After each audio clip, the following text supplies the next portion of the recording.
Every week I get a message from a woman who's like, I'm done. I'm done with the house. I'm done with the career. Sometimes I'm even done with the husband. I'm done with the life I am supposed to want.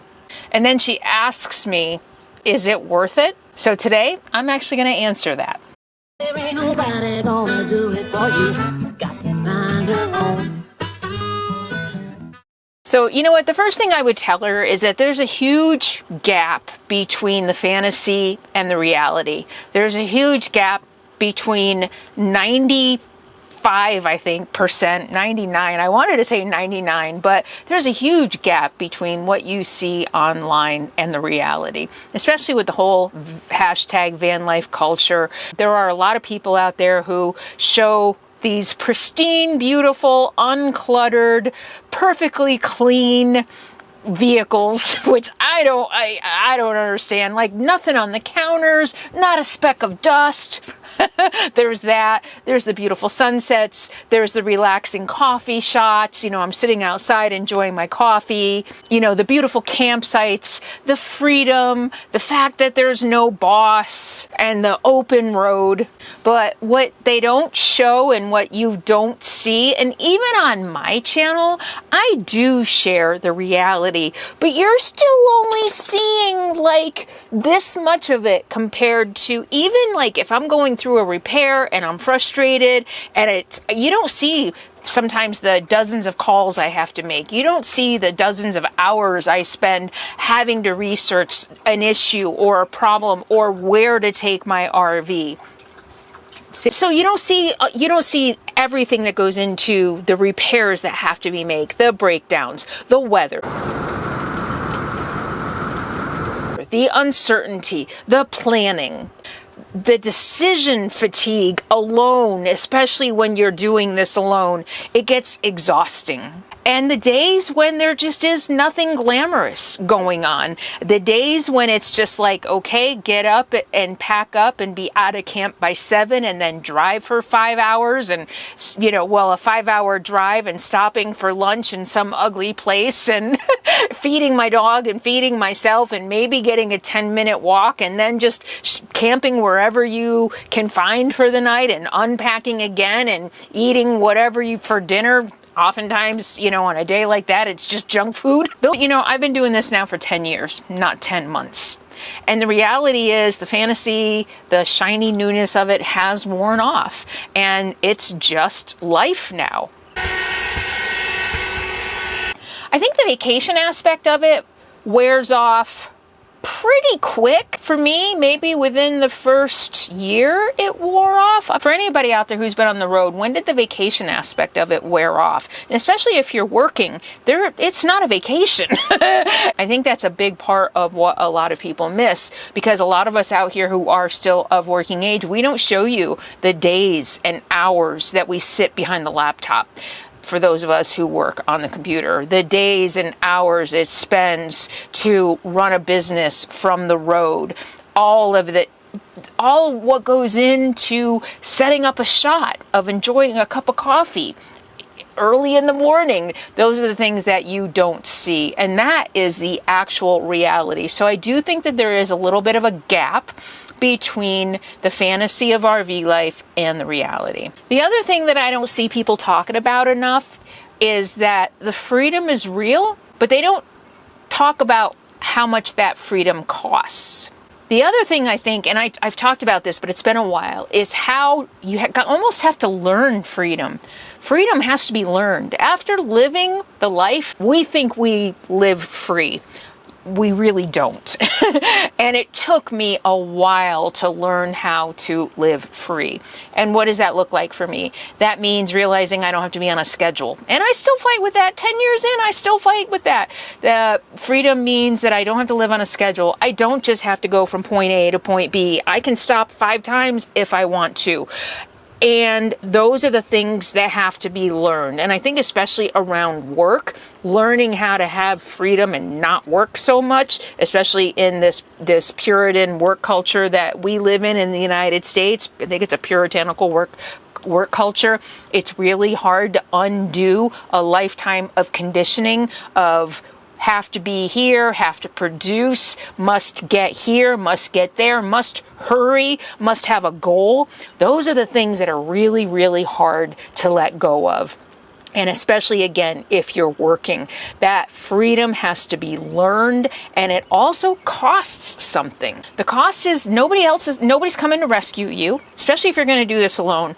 Everything that goes on in your life, your work, your meals, your shopping, your breakdowns, your cleaning, your maintenance, your packing up and your unpacking, all of that falls on you. And nobody is responsible for it, any of it, but you. You make all the decisions, you make all the choices, you do all the planning. And every problem also belongs to you. You know, some days I fantasize about living in an apartment. I would not like living in an apartment, but some days I fantasize about it so that if something breaks, I just have to call somebody. Or even if I lived in a house, actually, I guess I could just be like, you know what, I'm going to call somebody. I'm not going to deal with this. Whereas on the road, if something breaks and I'm 10 miles out a dirt road and it's important, then I need to figure out how to fix it. Or even not having to do it myself. If something breaks, that means turning over my entire house. That, I think, is something you really need to think about. If your RV needs to go in the shop and you live in a Class C like me, you're turning over your whole house. You are displaced. You are homeless. And I don't think enough people really talk about that cost of freedom. Sure, freedom is great and all until you have to give up your home to a mechanic in a strange city, in a strange town, and where are you going to go, and what are you going to do with your dog? What are you doing? Hi, I love you. You know, and in that cost of freedom, there's also the element of aging. I used to laugh at people. They're like, oh, you're going to get older, blah, blah, blah, you know. And I'm starting to feel it. I get more tired easily. I don't have the energy to drive crazy dirt roads for 2 hours looking for camping. I'm really noticing it this year. I'm kind of like, I'm just not in the mood. I don't want to do this. I just want to go to camp. And I'm staying in campgrounds more, going cross country.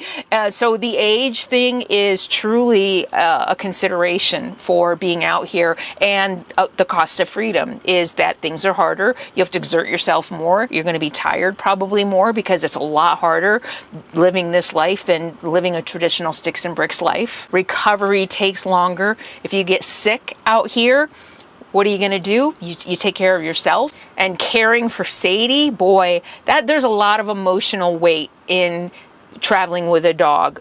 Every time the other day, all of a sudden she jumped off the bed and she was coughing and heaving, and it went on for like 10 minutes. And I'm thinking, here we go. She's going to die and I'm alone. And what am I going to do? And where am I going to take her? And instantly my mind starts racing. Okay, I need to call the nearest vet. How am I going to pack up quickly to get her there?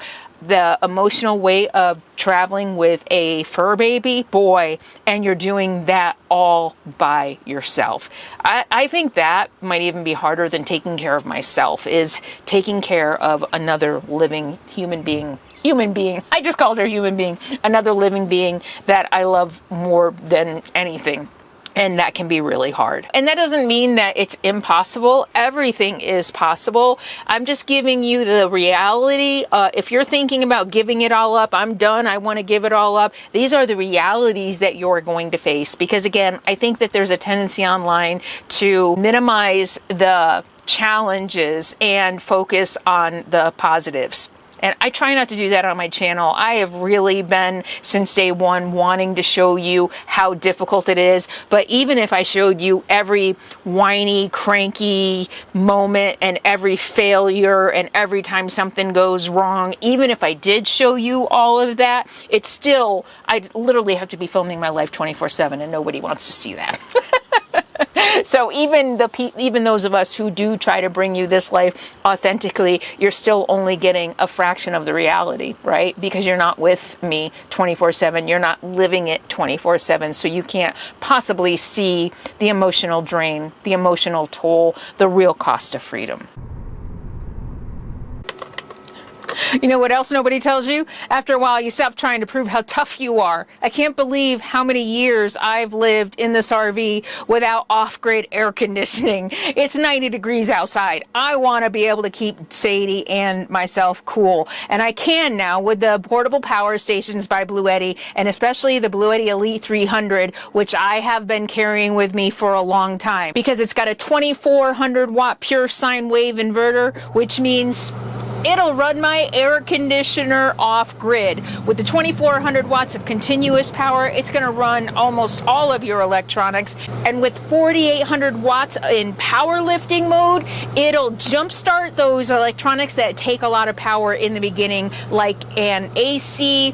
It'll run a space heater. And I also love that I can cook outside using my Bluetti Elite 300 and use my air fryer outside when it's hot inside. Who wants to cook inside? So I can use my air fryer. I can also run my fan on it if I don't need full AC, but I want to run my fan. And the Bluetti Elite 300 will run my rooftop RV air conditioner for a little over 2 hours, which is perfect for off-grid living when it gets super hot in the late afternoon. I can cool it off in here before the sun sets, and I don't have to tough it out anymore. Why was I trying to tough it out for so many years? No, I don't need to, and especially with the Bluetti portable power stations. And I love that it's so compact. It's smaller than the Elite 200 was even, and it's lightweight. So I can pick it up, I can move it outside to plug my 30 amp plug into it to run my entire RV off the portable power station. I can bring it back inside. I can put it outside so that I can charge it with my solar panels. You can plug in up to 1200 watts of solar and it'll charge in about 4 hours with full sunshine. And if you have shore power, you're getting ready to take a trip, you live in a house and you want a backup power source, just plug it into your house and it'll charge in about 2.5 hours. You can also charge it with the Bluetti Charger 2, which is what I have also been using so that I can charge my power stations when I'm on the go. And that way I have power when I settle down in my new camp. And here's the other thing I love about Bluetti portable power stations. They are totally worth the investment.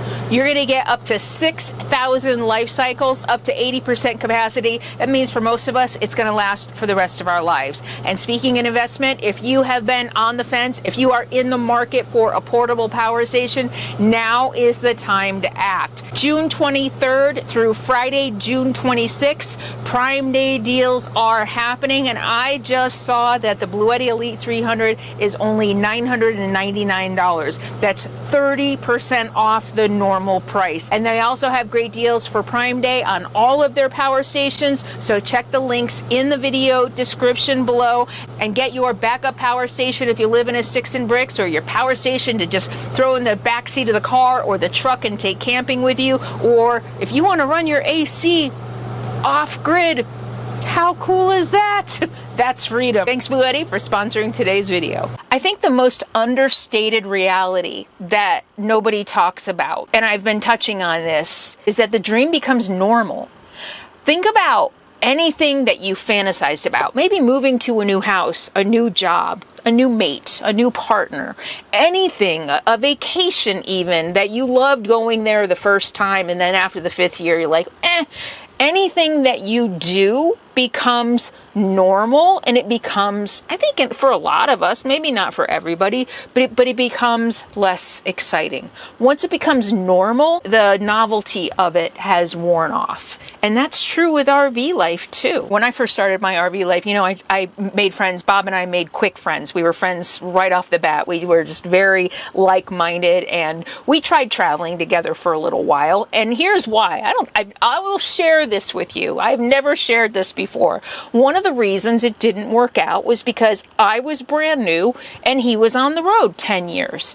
And we would be traveling along a ghost town on Route 66, and I'd be like, I want to stop. And he's like, okay. And we stopped, and he sat in the van and I went and explored. I'm like, don't you want to go explore? He's like, no. And I didn't get it at the time. You know what? I get it. Maybe not a ghost town, but man, I mean, I'm not outside looking at every sunset.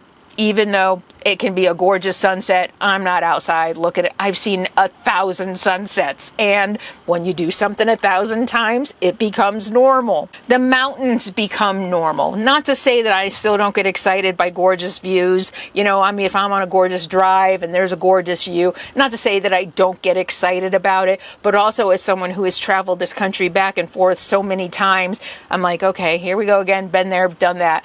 So it just becomes normal. Again, not to say that I never get excited and I never get inspired by a sunset or a mountain, but not every single one like I did the first year.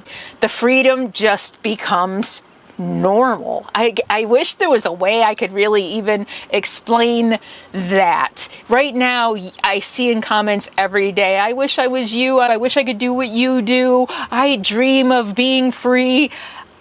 And freedom is relative too, you know. I mean, some days it feels, I think I forget. I think some days I forget that I'm free, because I mean, I am. And I think I really feel it, especially now when I'm kind of worried about how things are going to go down. I'm really grateful that I chose this life when I did, because yeah, I think I have a lot less to lose. I have a lot more flexibility and mobility than a lot of people do. So yeah, in that respect, I absolutely do have a lot of freedom, but freedom becomes normal. It becomes so normal that I'm tired of looking for boondocking. I'm even kind of tired of setting up in a new spot. It's just not as exciting as it used to be. And those of you who are dreaming about being on the road and giving up everything, remember that. It's going to be great and wonderful and fantastic and life-changing for a while. But then, what are you going to do when that wears off? What are you going to do when the shiny newness of it wears off and it just becomes normal? Because if you think about it, I bet there is something in your life right now that at one time was exciting and shiny and new, and now it's just normal. And here's, I think, one of the biggest takeaways. I think about how what happens when a dream becomes just normal everyday life. Your happiness cannot depend upon constant excitement. It can't.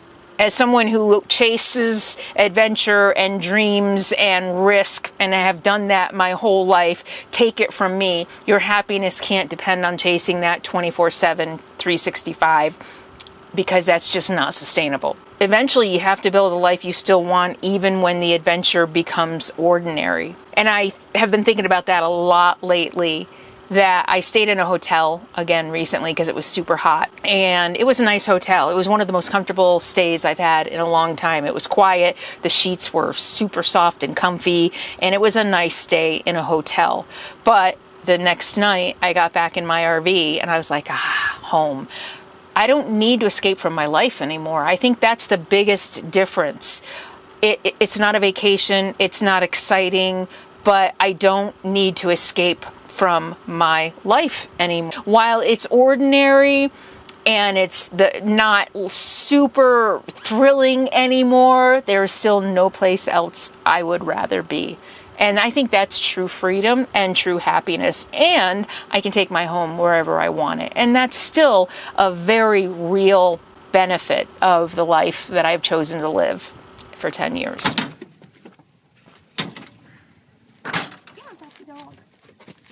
And I think that's a really good segue into what I think a lot of people are searching for when they dream about living in an RV, van, travel, or any other dream that takes them out of their current life or their current situation. I think for a lot of people, they're looking for something to fix them.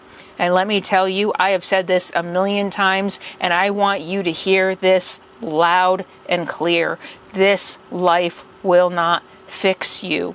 If anything, it'll expose, especially if you're doing it alone. You know what? I think even though not doing it alone, it's not going to fix you, and instead it'll actually expose the things that need to be fixed, the things that you need to work on. No matter where you go, you take yourself with you. That is not going to change. Your fears come with you. Your insecurities come with you. Your old wounds come with you. And if you are coming out here, I worry so much about some people who have unresolved trauma, who have old wounds, and who think that coming out here and living in the middle of nowhere on their own is going to fix them. Oh, I feel like that's a recipe for disaster. And I've said this a million times. I had done years of therapy before I hit the road by myself, and I've continued to do therapy on the road. But I think if I had come out here before I had done the work and had the breakthrough in therapy that I had in dealing with my past, if I had tried to do it, I would have, I don't even know, I can't even imagine what would happen. For one thing, I could have never done it while I was still drinking and using. Absolutely, I would have been gone. I would have been dead by now. There's no way I could have done it. I would have hurt myself. I would have put myself in a situation where I would have probably not come out okay. So there's definitely that, but also the internal work that I had to do. Because when you're out here in the middle of nowhere in this vast open, there's no container, your mind. Look, have you ever watched this TV show Alone on the History Channel? Watch Alone. If you're thinking, do that. I mean, it's a survival show and there's killing animals and things like that. But if you're thinking about coming out here and you haven't had some therapy and you haven't worked through some of your trauma, watch Alone. Watch a couple seasons of Alone and see what even people, these hardcore survivalists, the number one thing that takes most people out is not injury, it's not skills, it's what's between their ears. That's what takes most people out, because once you are completely alone, there is no running from the ghosts and the demons that live up here. Period. This is not going to fix you. And in fact, like I said, it's going to open old wounds. It's going to open you up. It's going to show you things that you may not be ready to see. And psychologically, that can be extremely damaging and extremely dangerous. But what this life can do, and I think this is something, you've seen it on my channel, like in spades. You've seen this in my channel. I can't think of any other RV life or van life influencer who has shown this. Are there any other ones? You stop caring about some things. Even living in the public eye. You know what? Let me say this. I know people in the real world who have lived in RVs and vans who have stopped caring about things, but I think the camera adds an element for some people of feeling like they still need to toe the line for what society expects. You know me, I'm like, this camera is basically an extension of my life, and I've stopped caring about things. And I know a lot of people who don't have YouTube channels have also stopped caring about some things. And it's not because I've reached some state of enlightenment or because I figured everything out. It's just that living in a tiny space, moving every couple weeks and living alone, certain things just stop feeling important. Impressing people, I don't freaking care. Even though part of my job really is like impressing people for views and money, I don't care. I've never cared. Money has never been a motivating factor for me on this channel. Yeah, you know what? I need to make a living, so there is the business side of it for sure, but that's not my main motivation. It's never been my motivation, and that's why I hated sales. I was in sales and marketing before I hit the road. I hated sales because I'm not motivated by money, and I'm not willing to sell my soul for a sale. I've never been motivated by money, so I don't care about impressing people. You either like me or you don't.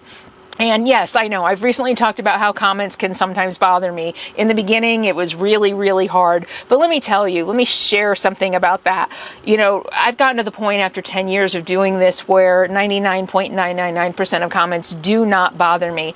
But as a human being, oftentimes I've got all kinds of stress going on behind the scenes that you don't see. Maybe it's family stuff, maybe it's Sadie stuff, maybe it's health stuff.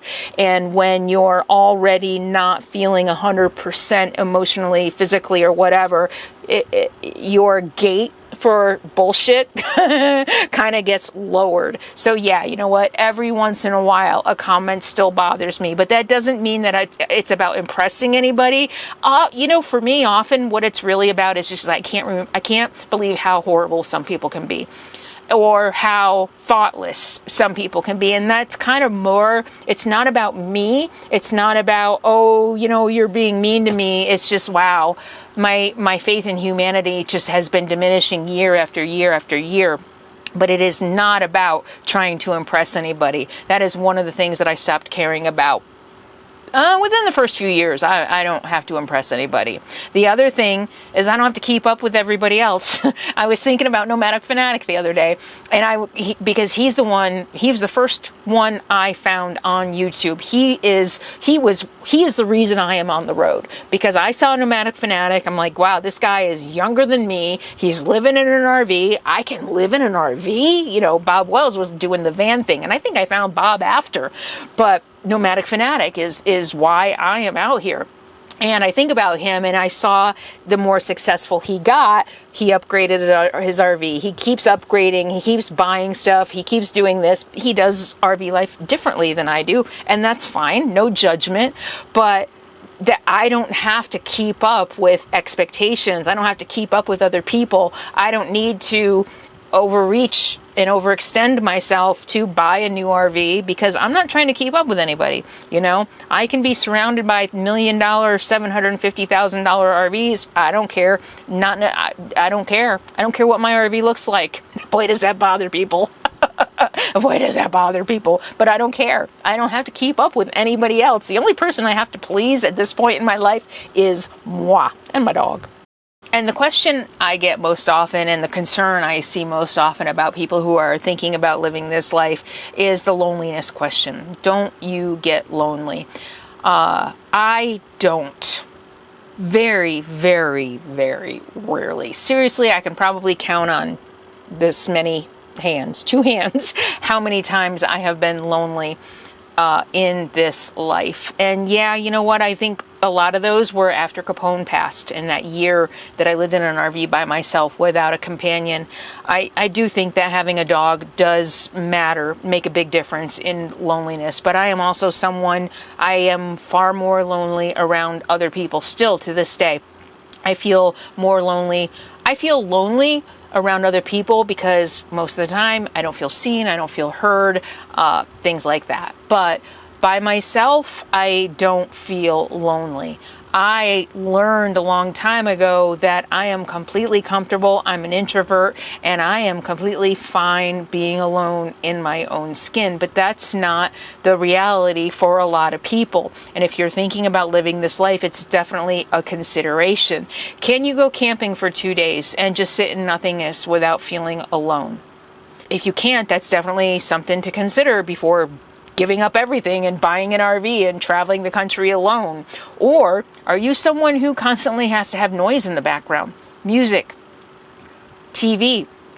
If you're nodding your head, if that's you, yes, and you're thinking about living this life, it doesn't mean that you couldn't come out here and have the TV or the music on in the background all the time. You could, but let me challenge you. Let me give you a little assignment. Try to go a week. Or let's start with a day. Try to go a day. Turn off the radio, turn off the TV in your house, and see what comes up. That whole section earlier about this life not fixing you, see what comes up. Notice, as my therapist would say, what are you feeling and where are you feeling it? Are you feeling it in your gut? Are you feeling it here? Is it something up here? But if you're thinking about living this life seriously and you're not sure about something like loneliness, and you do have to have constant movement, constant activity, you're constantly go, go, go, or you constantly have to have some kind of noise in the background, I would challenge you to get rid of those things for a day or a week and see how you feel. And I think that might be a really good test to whether or not this life might be not quite right for you right now. But just sit with it and see how you feel. And here's the thing. Many of you who have written to me, whether you're single or married or in a partnership, many of you who've written to me, you're already lonely. You're already lonely. Having another person in your life doesn't guarantee that you're never going to be lonely. And many of you maybe haven't even named that loneliness in your current life yet. And also, there is a really key distinction here that I want to bring up. There's a difference between being alone and being disconnected from yourself. So I'm aware of my aloneness.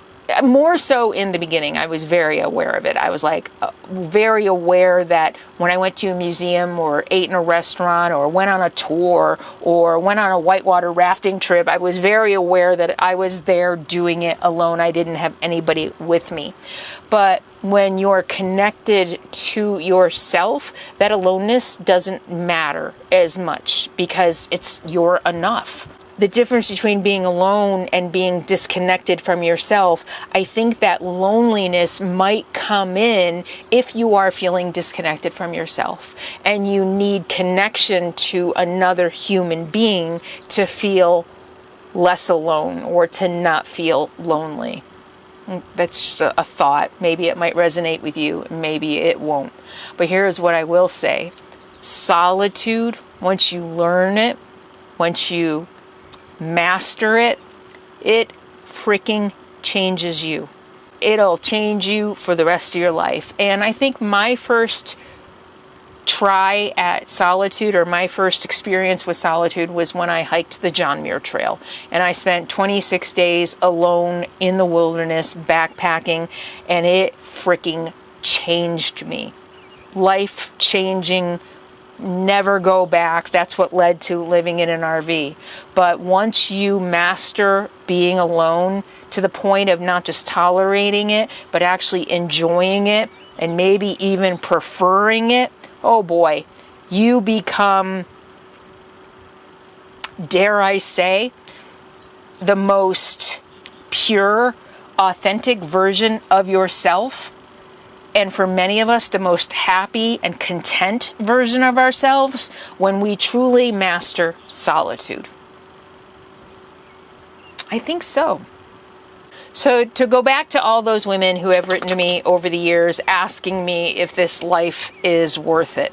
Let me just say this life is not for everyone. And I hope I have demonstrated that in today's video and given those of you who are seriously thinking or planning this life, I hope I've seriously given you some food for thought, because there's a lot to consider, not just logistics of what RV should I buy and where should I go and should I stay in parks or boondock, but a lot of the work I think really needs to be done up here and and here. You need to completely get brutally honest with yourself. This life is definitely not for everyone, especially if you're going to be alone. I don't think it's for someone who has an active addiction or drinking problem. I don't think it's for someone who absolutely cannot be alone. It's absolutely not for someone who doesn't think on their feet. It's not for someone who can't handle stress without. I mean, it's okay sometimes. Sometimes I melt down and cry. But then I need to be able to pick myself up and say, okay, I melted down, now what do I do? But if you can't handle stress, if you spin out of control and can't think and can't problem solve, this life may not be for you. If you're risk averse, I think that would be a really big red flag, because there's a lot of risk inherent in this lifestyle, especially if you're going to do it alone. If you're someone who needs certainty in their life, if the idea of not knowing where you're going to sleep tonight or next week drives you absolutely crazy and fills you with anxiety, this life may not be for you. I feel like Jeff Foxworthy. This is your sign. If you're someone who needs external structure, if you need someone who has to plan out every minute of every day, otherwise you just can't get anything done, then this life may not be for you. You need to be able to create your own structure when you live on the road, and you also need to be able to change that on a dime. I might have a structure for today, but boy, if my RV breaks down, or if the weather gets bad, or Sadie gets sick, or I just decide I don't like it here because it's not feeling right and I need to move, you need to be able to change that on a dime. So if you thrive on structure and consistency and certainty, oh boy, I think this might be a challenge for you. If you're not a super strong problem solver and troubleshooter, I think that this might be really hard for you, because I got to tell you, this life is about constant troubleshooting, constant problem solving, because the weather changes, the routes change, there's roads that are closed. You never know what the road is going to throw at you. So if you're not a great problem solver, I think that that's something definitely to think about. With all this information, I hope that I have given you some food for thought about whether or not this life is worth it. Because when it boils down to it, I think the question isn't really, is RV life worth it? The question is the life you're living now worth staying in? And you know what? Only you can answer that. And you know, when I first started this life, I really thought freedom was about getting away from something, about getting away from the trappings of my old life and the expectations and the busy, fancy life that I had been living. But the longer I'm on the road, after 10 years of living this, I think freedom is finally just feeling at home wherever I am. So I hope that gave you a lot of food for thought. Thank you so much for being here and listening. And let me know what you thought. Did this resonate? Did this give you some things to think about? I hope it did. And I appreciate each and every one of you. I will see you Sunday night. If you liked this video, do me a favor, give it a thumbs up, leave a comment, leave your thoughts below, share it with everybody you know, and subscribe to my channel. And just because you think you're subscribed, please do me a favor, go ahead, go there and double check right now, because YouTube is unsubscribing people for some strange reason. So thank you all so much for being here. 10 years of this. What a gift. I will see you next time. In the meantime, be happy, be free, and be kind. I will see you soon.